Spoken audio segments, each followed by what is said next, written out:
In a small town in Enugu, there lived a young man named Chukwudi, a name meaning God is present. Chukwudi balanced a large tray of oranges on his head and began another day of hawking. He was tall, lean, and handsome in a quiet sort of way. His shirt was faded and patched in 3 places, and his trousers hung loosely on his waist, tied with a piece of rope. But what caught anyone's attention was the determination in his eyes, a mixture of pain, pride, and unbroken hope. "Buy your sweet orange, buy your fresh orange, oh," he called out, his voice echoing across the street. Children ran after him, laughing. Some market women pitied him and bought a few oranges more than they needed. He smiled each time, but behind his smile was a story that began 8 years ago when death stole his mother and left this world. After Chukwudi's mother was buried,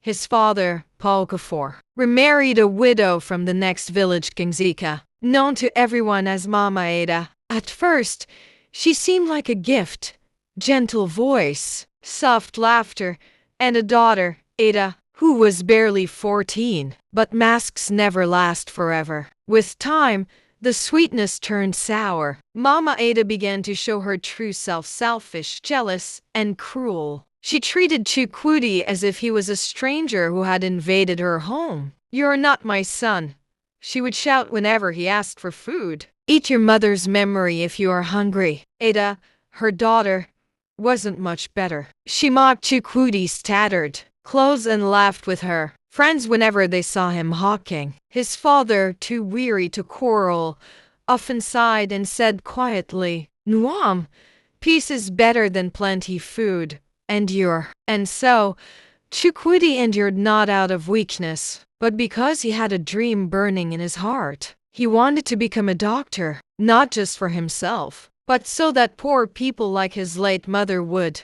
never die because they couldn't afford medicine. It was a very hot afternoon. Chukwudi had been walking for hours under the sun, his throat dry, his legs sore. He stopped by the roadside to rest when a black car suddenly pulled over. The tinted window rolled down slowly. Inside sat a man dressed in a spotless white native, his wrist heavy with gold. His eyes behind dark glasses studied Chukwudi keenly. "Young man," he called, "come here." Chukwudi approached, wiping the sweat from his brow. "Yes, sir," he said respectfully. "What's your name?" "Chukwudi, sir." "Why are you hawking under the sun instead of being in school?" The question hit deep. He looked down ashamed. "Sir, I'm in school, but I sell to pay my fees. My father is old, and things are hard." The man nodded slowly. "You're hardworking. I like that. Come to my house this Friday by noon. I'll see what I can do for you." He pulled out a crisp business card and handed it over. The card gleamed with gold letters. Chief Okonkwo, philanthropist, businessman, mentor. Number 7 Presidential Road, Enugu. Chukwudi bowed deeply. "Thank you, sir." "God bless you, sir." As the car drove off, dust rose behind it, but hope rose even higher in Chukwudi's heart. That evening, as Chukwudi entered the compound, singing softly to himself, Mama Ada stood at the door, arms folded, eyes sharp like a hawk's. "So, who was that man giving you card on the road today?" she asked. Chukwudi smiled. "Mama, he said he wants to sponsor my education. He told me to come on Friday." Her face stiffened. "And then," she said slowly, "so you think you can rise above my daughter, Obi? You think you will wear big coats and drive cars while Ada will still be fetching water over my dead body?" That night, while Chukwudi went to bathe, he left his shirt hanging on a nail. The card, his golden ticket, was still in the pocket. As soon as he left, Mama Ada sneaked in. She reached into the pocket and pulled it out, her eyes glinting in the lamplight. "Let's see how you will find this place again," she whispered, hiding it inside her wrapper. Friday came like a dream. Chukwudi woke early, ironed his best shirt, and searched for the card. Nothing. He turned his small room upside down. Nothing. "Where is it now?" he muttered, close to tears. Mama Ada, pretending to sweep the yard, said coldly, "Maybe you lost it on the road. That man just wanted to fool you." Heartbroken, Chukwudi sat outside, staring into space. Meanwhile, Mama Ada dressed herself in fine lace, golden earrings, and a head tie so big it could shade a tree. She set out for number 7 Presidential Road, the address on the card. When she arrived, the mansion was quiet. The gate stood slightly open. "Hello?" she called. No response. Inside, the house was beautiful but eerily still. Candles burned in corners. Strange drawings covered the floor. Then, from the inner room, Chief Okonkwo appeared, this time wearing a red wrapper across his chest, cowries around his neck, and white chalk on his forehead. "Who are you?"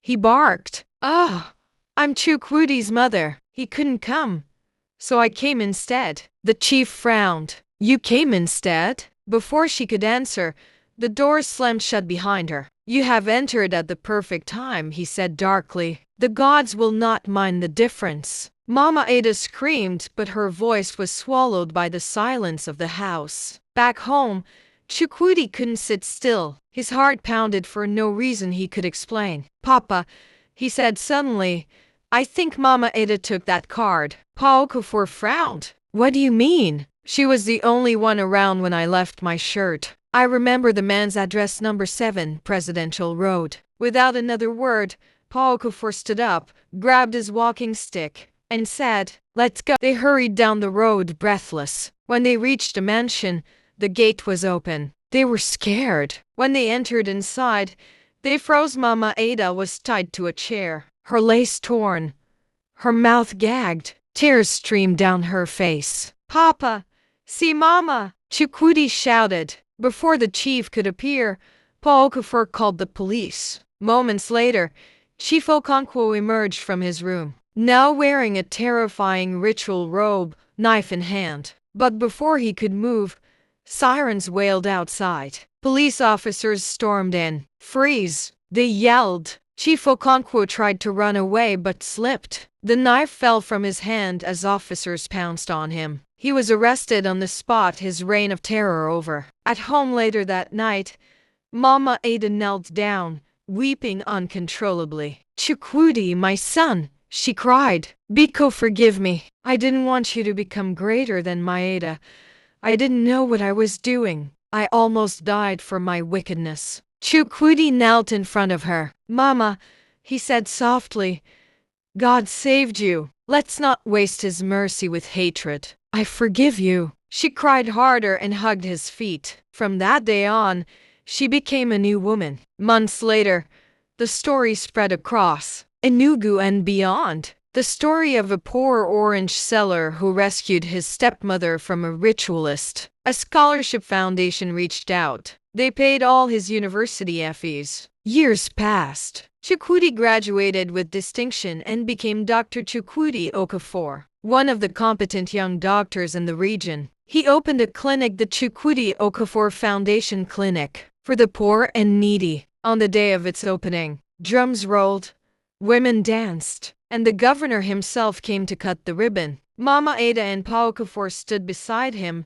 smiling with pride and tears in their eyes. When Chukwudi took the microphone, his voice trembled with emotion. "I was once the boy who walked barefoot, hawking oranges in the sun. Today, I stand here as a doctor, not because I was perfect, but because God lifted me. So if anyone here is struggling, remember, your story is not over. God writes in mysterious ways." The crowd clapped for him. Drums thundered, and somewhere deep in the heavens, it felt as though his late mother smiled down. Her son had finally become what she dreamed